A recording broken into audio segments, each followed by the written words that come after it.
How's it going? I'm Kat Jones, and I'm about to, in just a couple minutes, have a little chat with Erik Olson of Lord Dying. Looks like he's coming in.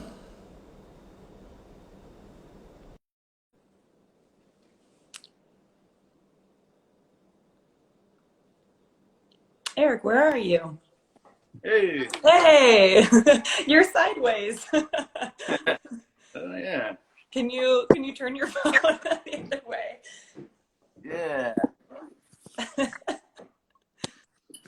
Cool, you're filling out your census. That's good. There we go. How are you? Good, good. How you doing? I'm doing all right, as well as somebody can be these days. Yeah, yeah. Strange times. How are things in Portland right now? Uh, Good, I guess. As far as that goes. Everyone's doing confinement. There's not much going on. Yeah, I don't know. I guess there's not a crazy number of cases here yet, which there probably will be. It seems like that's going to happen everywhere. But Yeah. how about New York? New York's wild, man.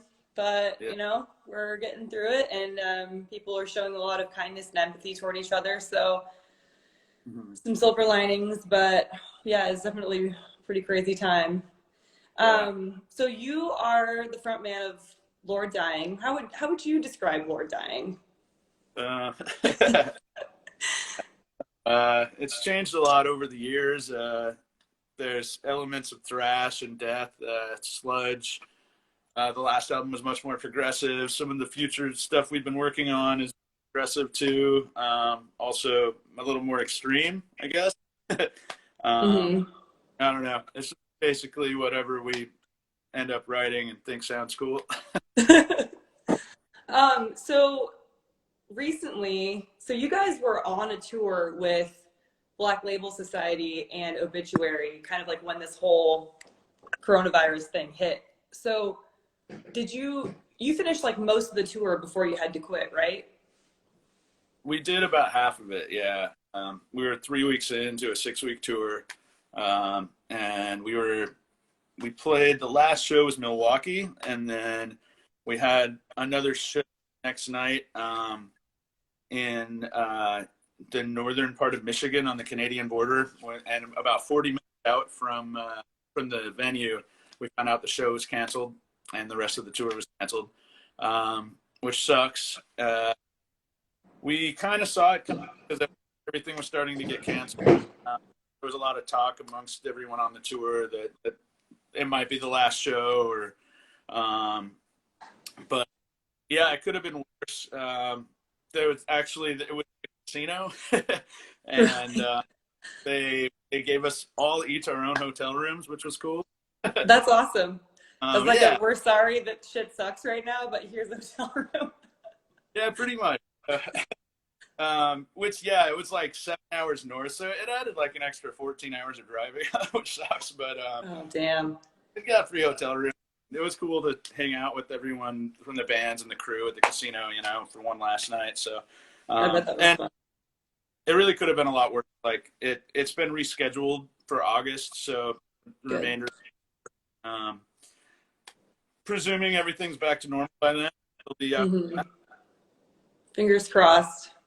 Yeah, Everybody watching, make sure that you get tickets as soon as that's announced and go see Lord Dying with Black Label Society and Obituary because that's a fucking killer tour. Like, of all the tours to get canceled, that just sucks. Did you yeah. have a good time before you had to come home? What's that? Did you have a good time on tour before you had to come home? Yeah, I mean, it was a great tour. It was probably our most successful tour so far. Really? It was Ironically enough. yeah, it was great. I mean, although we almost died in Canada. That sucked. What happened? Um, it's not the first time this has happened, but in Canada, but we hit some ice and spun out and spun across the highway. But this time our trailer flipped, which sucks. Oh my God. That's so scary. We were going pretty slow, so Otherwise, the van probably would have flipped. Once again, that could have been so much worse too. Nobody was hurt. The gear was fine.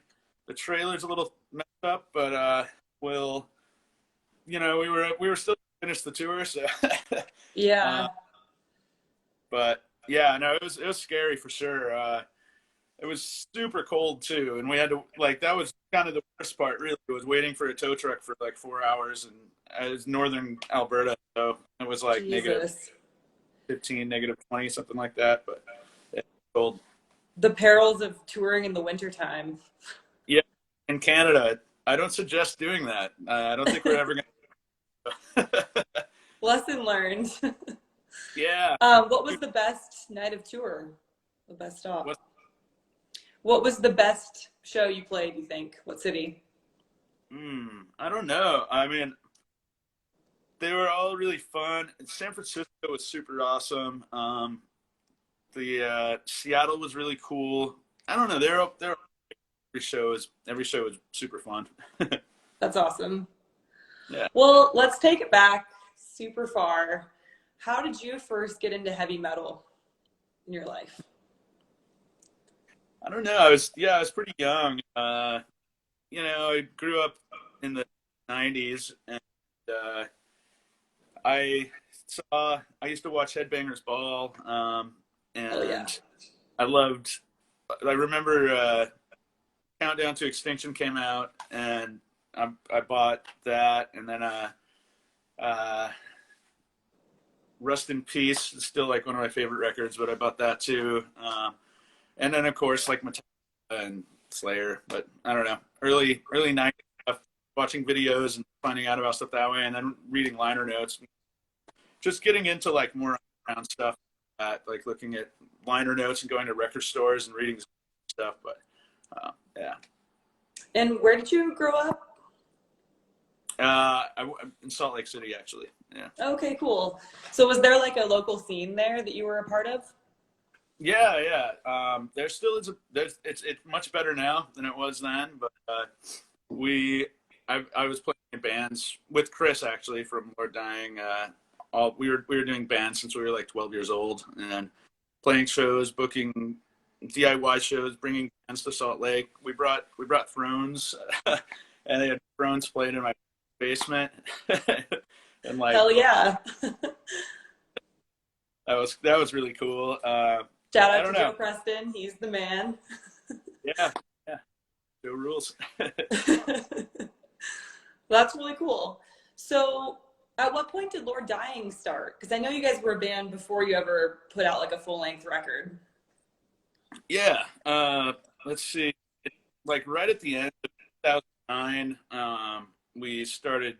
was like the first couple jams we had, and it was just John, Chris, and I, and Chris's basement, and we kind of like the very first thing we did, we wrote.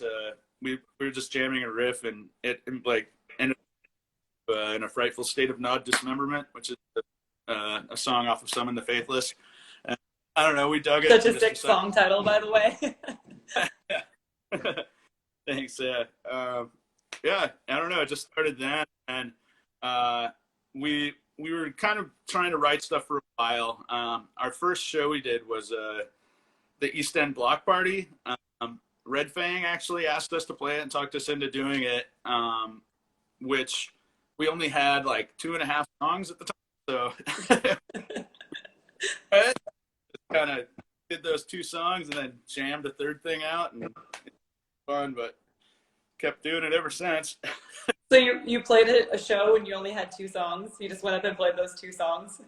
2.5, yeah. How did the half song work? It was finished, so we just kind of jammed the riff out for a while. How did people respond? They liked it. It was a really good, yeah, lots of feedback. Did you go up there and explain, like, we only have 2 songs, or were you just like, we're Lord Dying and this is our show? Yeah, no, I think I did mention that we only have a couple songs, and I was like, sorry, I don't know what we're doing up here. And the rest is history. So then the first record was Summon the Faithless, right? That was the first like full length. So you Yeah. guys had like a demo on like Bandcamp for a bit, Yeah. but All those songs ended up on Summon the Faithless. So yeah, we released a demo in 2010, I think. We started touring really early, which I don't know if that was a good idea or not, but it was fun. uh, with on the demo, so we recorded the demo, and that was like 4 songs, I believe. I wish I had a copy of that still, but I know all those songs ended up on Summon the Faithless. We we did a couple of like regional tours. We were doing weekend stuff in the Northwest and then West Coast stuff. We did like a tour with Danova and Days. That was one of the first ones. And then we did a tour with Nether Regions, another local Portland band. Let's see. I don't know. I'm trying to think. We did a tour. We started working with Nate Carson. He booked a lot of stuff for us. We did a Nate tour with Witch Mountain. That was one of the first ones, and that had to have been before Summon the Faithless came out. But yeah, because we toured Red Fang in 2012 as well, and that was when we felt Relapse wanted to put out Summon the Faithless. So I guess we did quite a bit before that came out. I don't know how or why. Yeah. And then, okay, so Summon the Faithless, and then your next album was Poisoned Altars. Yeah. And both of those records are like mostly thrash, like a little bit of doom, but they're like really, really thrashy. And you sang with like mostly thrash vocals. And then last year you put out Mysterium Tremendum. I don't know if I'm pronouncing that right. Am I? And yeah. Cool. So that was your first record that you kind of went away from the thrash vocals and sang in like a clean, beautiful way. How did you make that transition? I don't know. I guess it's sort of always been an approach we take is taking it song by song and trying to do what we feel like is appropriate for each song. And with that record, we didn't have any kind of boundaries at all. It's a lot different than anything we've done. I think I don't want to say necessarily with the first 2 records that we had, we didn't really have something in mind either. It was such a different approach for those records. That was like we were partying a lot more, and a lot of them in the practice space while we were partying. So like, we really sat down and worked on Mysterium Tremendum. So it's a lot different. Thrash definitely is a pretty good soundtrack to partying. Absolutely. So tell me a little bit about the different themes on each record. Like, what were you singing about? Yeah, well, the record, it's ultimately about death and trying to find hope and meaning in your life, I guess. We had a lot of around us. We were writing it, so it was cathartic for us to write that record. It's definitely a personal record, and I tried to create a concept too with a central character, and that's actually going to carry over into the next record. So it's like a trilogy. Oh, cool. Yeah, we're almost halfway done the next one too. Hoping Cool. to record here. So that I don't want to give too much away about that, but yeah, I don't know. It was just such a different approach. Mm-hmm. And what about the first 2, Summon the Faithless? I mean, were you mostly just like, I guess you said it was like soundtracking a lot of partying with, were you also kind of singing about that, or what were your lyrical themes back then? Yeah, I mean, it was a little different for sure. I guess it was the way the music was different. Lyrically, it's kind of like always been the same thing. Like I have to have the riffs first, and then I usually come up with a title. I have a backlog of many titles, and then I try That's to awesome. yeah, and then I try to just come up with themes around that and write melodies. Melodies have to come next, so then I kind of figure out the words. So, but different themes for those records. A lot of that was mostly depression and sadness, and anger. But a little different now. But yeah. That's awesome. Yeah. I mean, seems like you're able to get it out in a pretty cathartic way, especially the first two records. Absolutely, yeah. No, yeah, nothing like yelling at people and traveling all over the country doing it.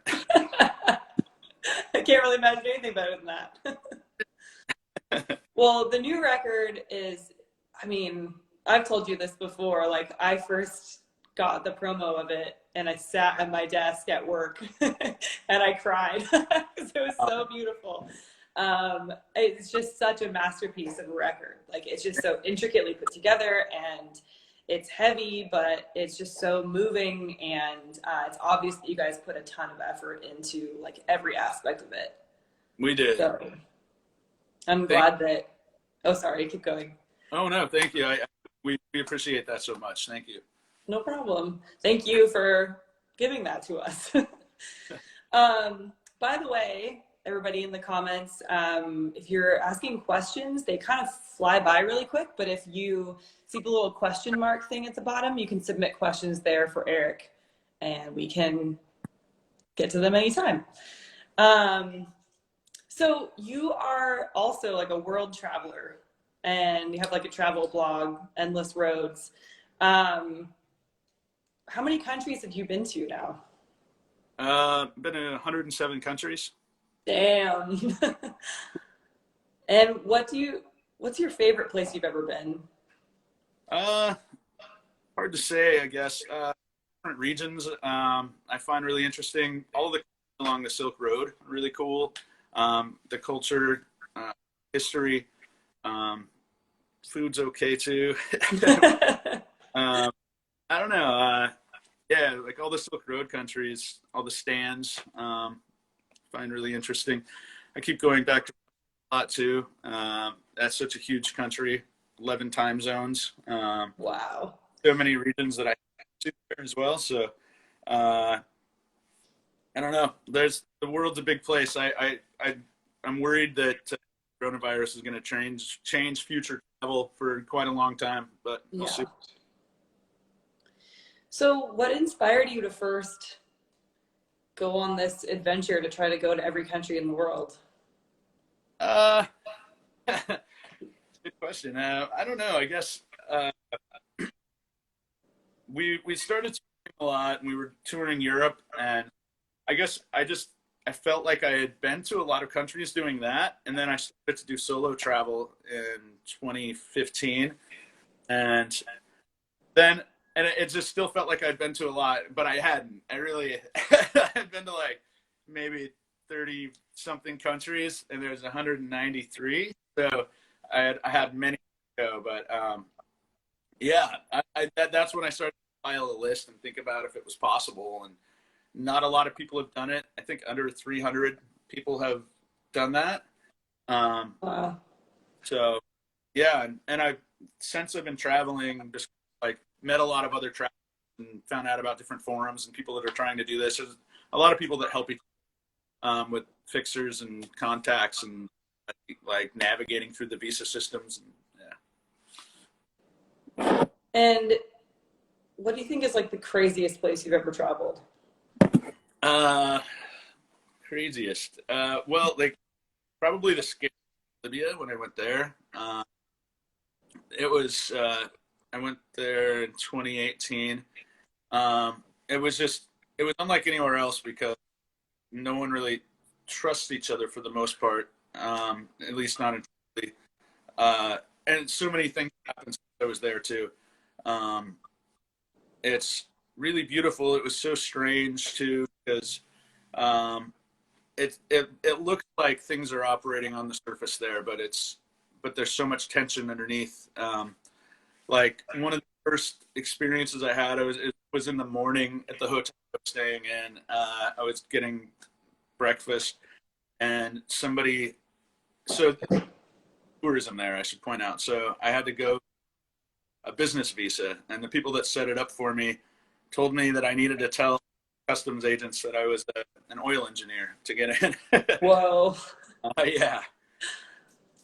Which they had somebody meet me at customs too, and they explained everything because no one was speaking English, so there wasn't much I could do anyway. But so like I was at breakfast, and then just one of the a young man that was working there, he came. He thought that I was a business executive, and he's like, "Are you from America? Will you?" I was like, "Yeah." Will you? He's like, "I need Libya right now. Will you apply for schools? I need to get out of here. What can I do?" And I was like, "Oh, man, I don't know exactly how to help you. I can try to help send you in any direction that will help, but I've never tried this before." So, Right. yeah, I don't know. It was it was a scary place though. Like if you took a photo of something, you would be detained for an indefinite amount of time because tourism is illegal. So you're not allowed to do. Yeah, the security is really high, and I was only there for 3 days before flying out, and I didn't really feel safe until the plane was in the air. I was like, they're gonna pull me off this plane at any moment. But yeah, once it was in the I was like, they're not going to be turning back around. Tunisia is safe enough, so we went back there for like the fourth time. But Wow. That's really intense. And you've also been to North Korea, right? yeah, How was that? North Korea was interesting. I never felt unsafe there. That was very different. It's at least what they show for the most part. What they show tourists is all the same thing, and it's very clean and it's very well put together. You know, they want to have a good image to tourists that come there. So, what people have seen for the most part on all the different like documentaries that you can see is pretty much all you see there. So, they have it locked down, but I guess there's more you can see now. I went in 2017 though, and right before Trump put a travel ban on it, so Americans aren't allowed to go there actually now. So that might get lifted. Trump's no longer in office next year, but we'll see. We will see. Let me see. Looks like we got a question here.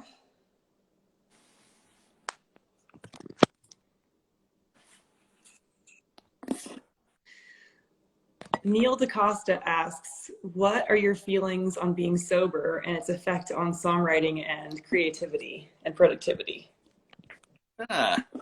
Yeah, I would say that it has helped a lot. Changed my life for all the best ways.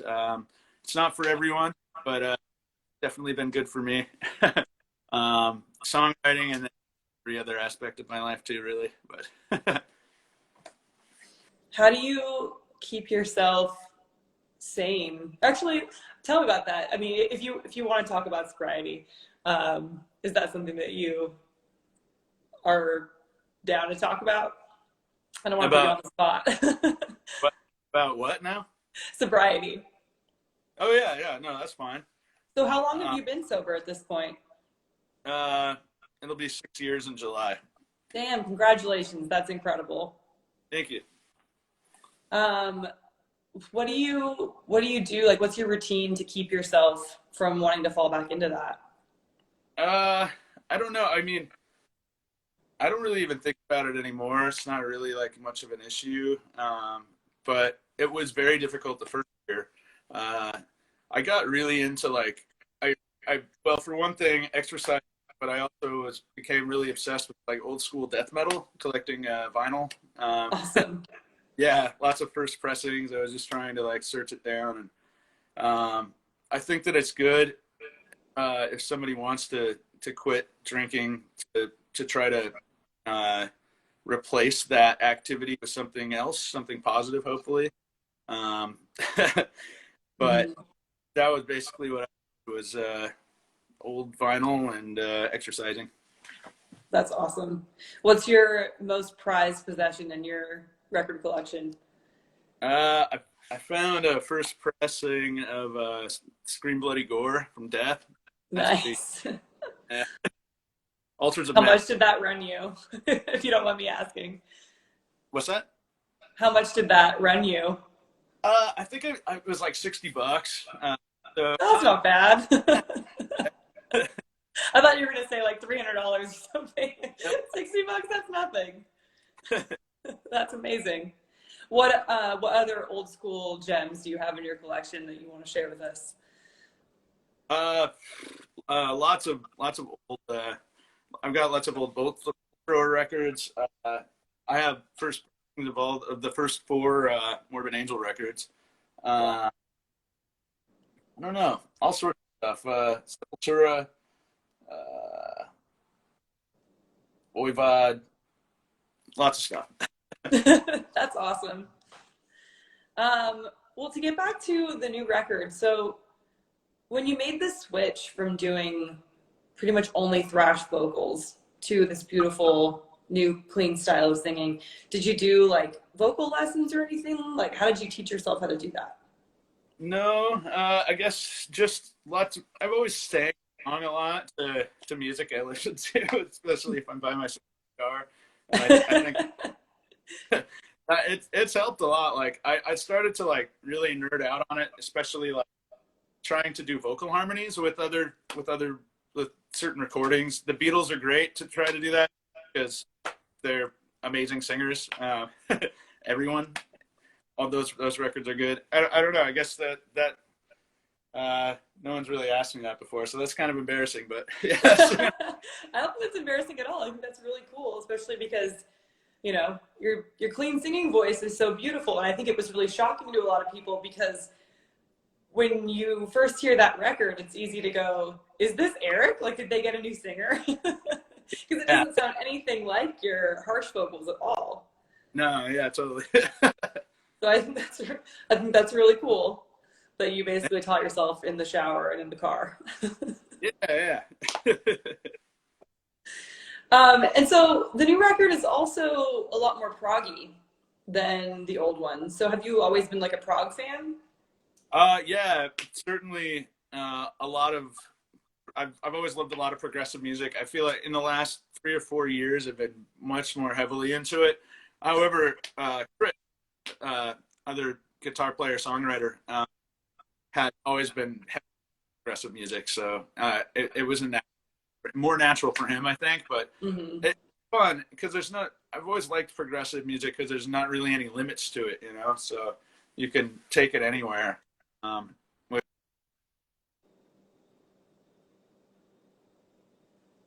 You're stuck. You just got stuck for a second. What did you say? I had to plug my phone in because it was going to die. Okay. Nice. But no, progressive music is great. There's no limits to it. So. Gary Suarez has been asking all kinds of hilarious questions in the comments. First, we have, what's your skincare regimen? Yeah, I'm guessing that's a joke because And then we got, if you could be a tree, what kind of tree would you be? Maybe that's a funny question. This man writes for Forbes, by the way, so these are very, very serious journalistic questions. I like maybe a bonsai tree. I like cherry blossoms too. Those are cool. Hell yeah. Let's see if there are any other questions in the comments that people have left us instead of doing it the right way. Putting it in the question box down there, people. We got lots of nice things. Much love from the Middle East. People loving your vocals. Cool. Got one person saying, what are you guys talking about? Well, if you're just joining us, this is Erik from the band Lord Dying, and we're talking about his band.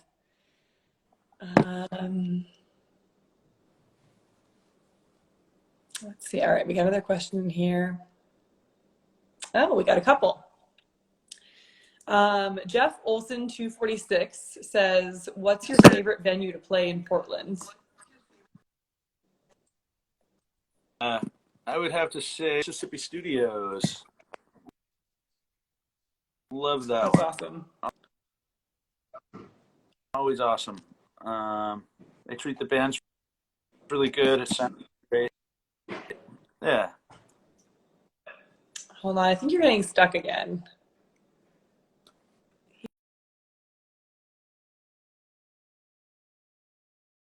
Say something. You keep getting stuck. Is it? Is it still stuck? Yeah, but now it's all like Can you hear me? the lag is happening. We'll just keep going and see what happens. No. Gary also asks, "What's your favorite Melvin song?" Ooh, that's a good question. Oh man, I don't know. I like everything off of Senile Animal because Jared, the first one that Jared was doing vocals on too. I've always loved Buzz and Jared, both of their vocal. It's fucking awesome. I could listen to that song, "A History of Bad Men," over and over and over again every day and never get sick of it. It's a perfect song. It's great. It's yeah, for sure. Um, Civilized Worm. Yeah, no, they're awesome. Yeah, that was a really cool decision teaming up with Big Business. Totally. Yeah, I thought it was a perfect pairing. I would still love to see that again. Have you guys ever played with the Melvins? No, we've never played with Melvins. We played with Big Business, but not with Melvins. That'd be awesome. One day. Buzz, if you're listening, Erik wants to play with you. For sure. Let's see. Got a very long question here. We got somebody saying that, see, Nico Alves, I don't know how to pronounce it, says that he's from Eugene and couldn't go to the old Nick's pub show because he's underage. Do you think he'll come back and play an all ages show? Yeah, I mean, if it's we're not opposed to that at all. That was the first time I ever played Eugene, so I would love to come back. The show went really well, so if it gets booked, we'll play. Hell yeah. What is your, what's like the craziest thing that's ever happened on stage while Lord Dying is playing? We played on, this was one of our first tours. We played at a place called Yayo Taco in Las Vegas. And while we were playing, there was a power surge, and the outlet that my amp was plugged into caught on fire. So it surged my amp, it fried it, and it lit it on fire. I was like, oh my God, well, we have to stop because there's no way to but That's metal as hell. Did your stuff get permanently damaged? It did, yeah. Oh, man. Yeah, that's definitely a legitimate reason to end a show. Yeah, and there was no other choice at that point. So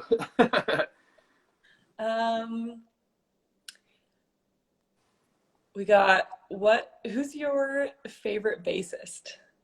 Oh, Flowing V says that.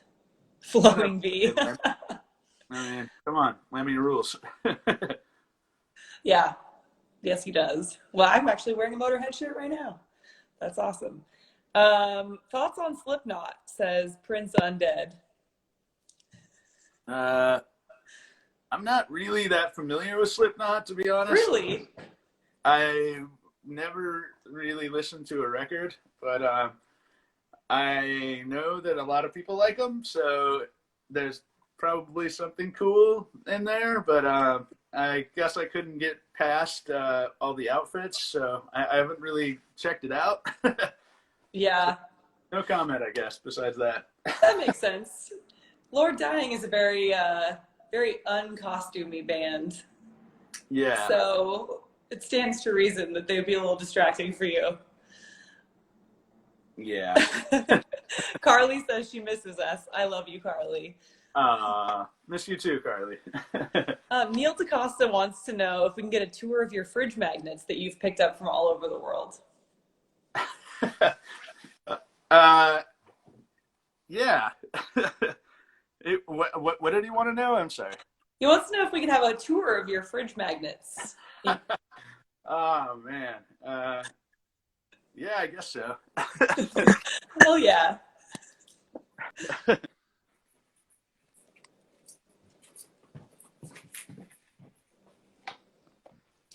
So I've got a few from different places in the world. Usually try to get one from every country, which happens sometimes. There's been a few that I couldn't get, and sometimes they fall and break. But yeah, I've got a lot. So cool. There's a quick tour of my fridge magnets. That is so cool. What's your favorite one? I don't know if I have a favorite. There's different regions. Like I got a few from. I like the ones from like all the partially recognized states, like Abkhazia, Nagorno-Karabakh, places that I'd never heard of. Mm-hmm. That's really cool. Or were there any places that just like did not sell them at all anywhere?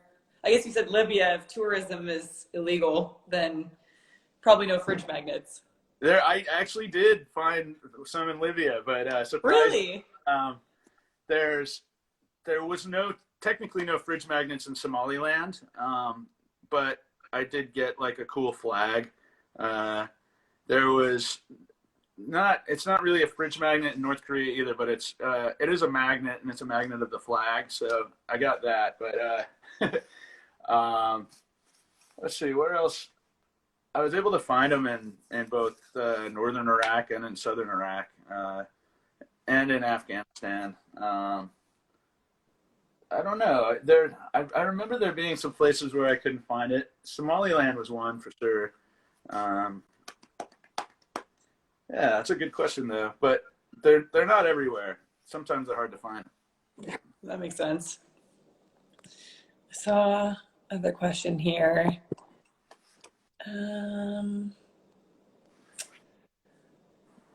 Let's see.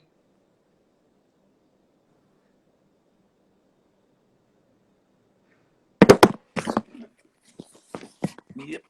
Somebody wants to know if you can do your best metal scream for us.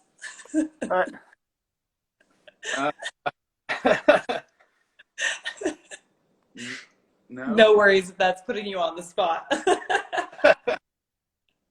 This man sings clean now. He doesn't need to do that. Yeah, I'm in my apartment still. My neighbors wouldn't be Are your very- roommates around? They'd be like, "What's Erik even doing right now?" Yeah. Actually, my neighbor is Rob from Dark Castle, so he probably wouldn't Oh, mind. that's pretty cool. Do you guys ever jam? Well, I mean, he played in Lord Dying, but Oh, that's right. Forgot yeah, about that. he played drums on Poisoned Altars. So, but he's also a really amazing guitar player, and we've talked for a while about starting a death metal band, and maybe that will happen. Hell yeah. It'll be cool. What's like your dream collaboration? Ooh. I don't know.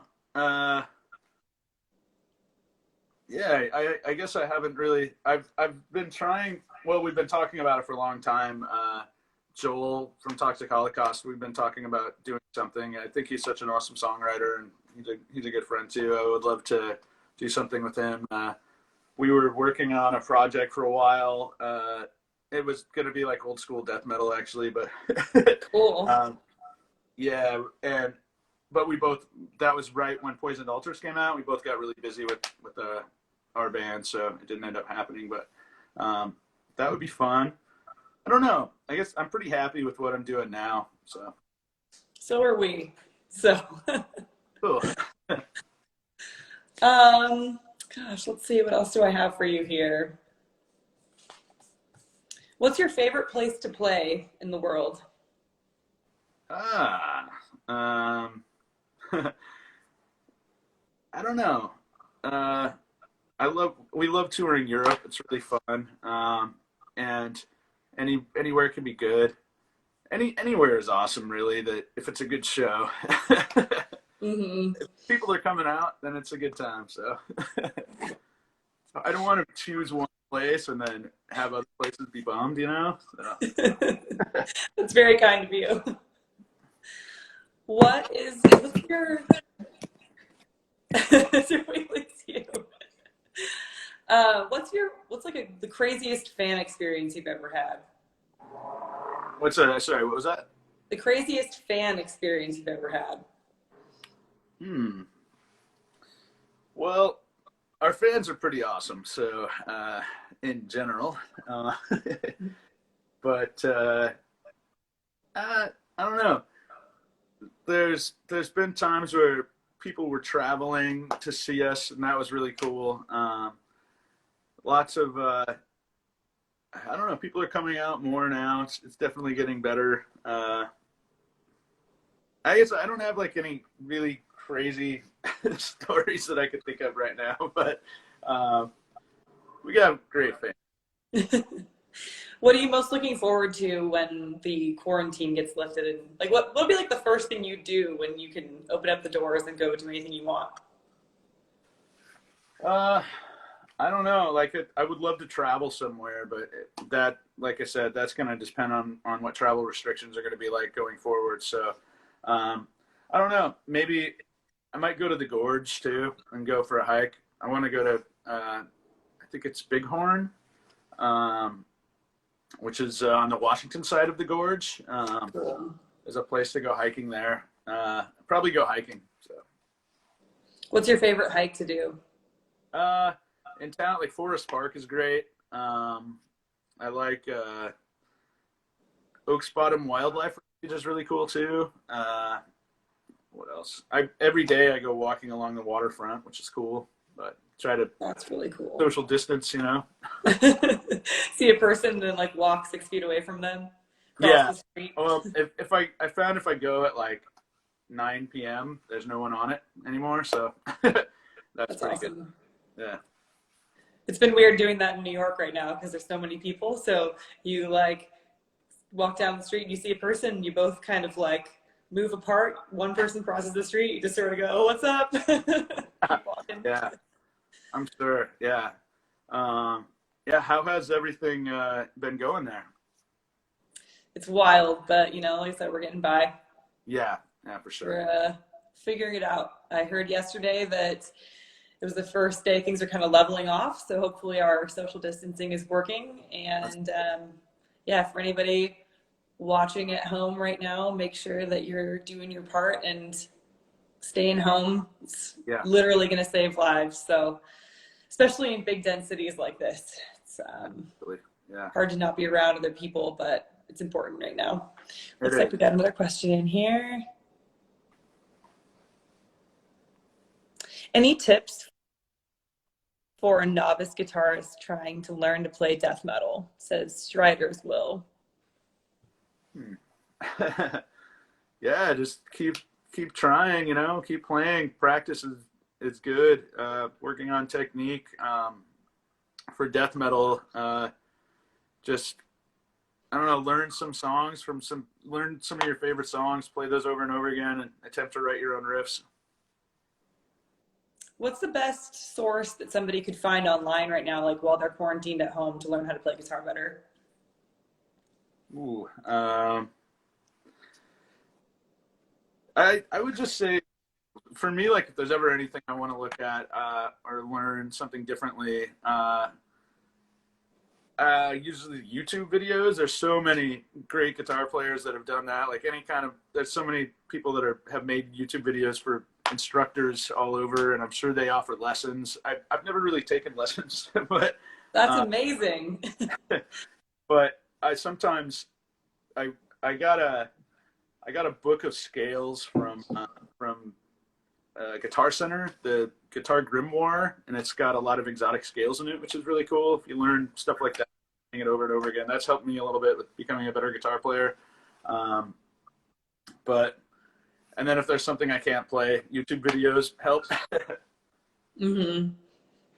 That's really incredible. I'm kind of blown away that you've never had a guitar lesson. Well, I've played with in bands with Chris most of my life, and he took a lot of lessons. So I think that maybe I've picked up things over the years. Like by osmosis, you just sort of learned to be a better guitar player. Chris Evans is an incredible guitar player. But when I listen to Lord Dying, I listen to his solos and stuff, and it just like gives me chills. He's really incredible. And a really cool dude too. Chris, if you're watching, you're awesome. He is, absolutely. All right, we got another question. It's funny, they just like populate in here and I haven't. Marie wants to know if we can get you to play a song. Marie, that's awesome. Can you play us one riff on guitar? Okay. And then we'll wrap it up because I think we're about to get kicked off in probably about 7 minutes or so.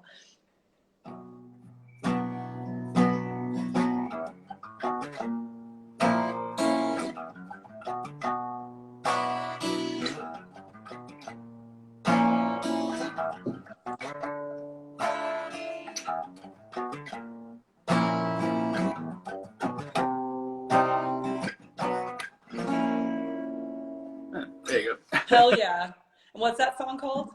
I don't know. It's just something new we've been working on, actually. Really? It sounds kind of similar to something on Mysterium Tremendum. I could see that. All right. It looks like there's one more. If anybody has any questions, get them in now. That's not a Slipknot song.